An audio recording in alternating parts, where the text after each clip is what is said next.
Hi, in this video we're going to do a quick unboxing of the CP10 G2. Now this is a collaborative touch panel. It's going to work really good for Zoom meetings, Zoom rooms. So let's go ahead and take a look to see what is in the box.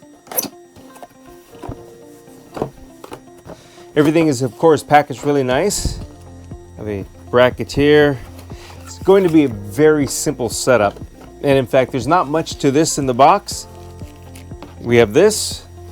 That's it. We have your power brick and your power cable for the power brick. And this is what we are looking at here. This is the CP10 G2. And here we have it. Like I said, there really isn't much. You've got your main control panel here and your power unit. That's really it. And we of course have this bracket here.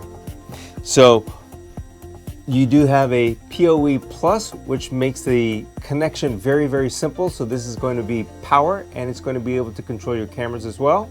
And then if you do not have a PoE plus, you have your DC 12 volt outlet right here for the power. And then you have your reset button. And then you also have a Kensington lock. That's it. After you take the CP10 G2 out of the box, you may end up having to update the firmware. So currently I have this connected to a PoE Plus for power. So this is what it's going to look like when it first launches. And then down at the bottom there's going to be a cogwheel and it has a number, numeral number 1 as it appears to me. I'll just press on that because this is a 10.1 inch high resolution screen. Everything is very clear. You'll notice right here it's going to say firmware update. I'll click on that. It is going to ask for a device password. You have 30 seconds to input the password. The default password is AVer, A-V-E-R, and then followed by 4, 3, 2, 1, and then enter. And then it will go into the firmware update. And it says right here, firmware update, new firmware version. This is available. And it tells me it is not on the latest firmware. So I'm going to press update. It's going to give me some instructions at the top. During firmware upgrade process, it says do not disconnect or anything from the network. So I will go ahead and click continue. And it does say right here in red that the device will reboot automatically after upgrade is successful. Let's continue. And now the download of the new firmware is beginning.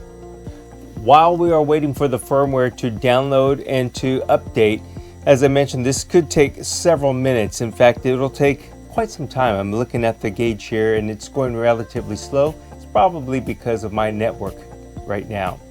Now, the bracket that I mentioned here earlier, this is actually a piece that's going to connect to the bottom of your CP10 G2, and it is really something for your Ethernet cable. So it's to slide in and it'll hold the Ethernet cable in place so it's not going to wiggle around. So that's what this bracket is for.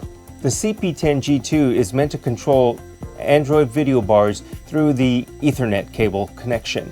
So we'll be using the VB370A in another video and I'll go over how we are going to connect and control that camera. So remember, the CP10 G2 does not have USB nor HDMI in nor output ports.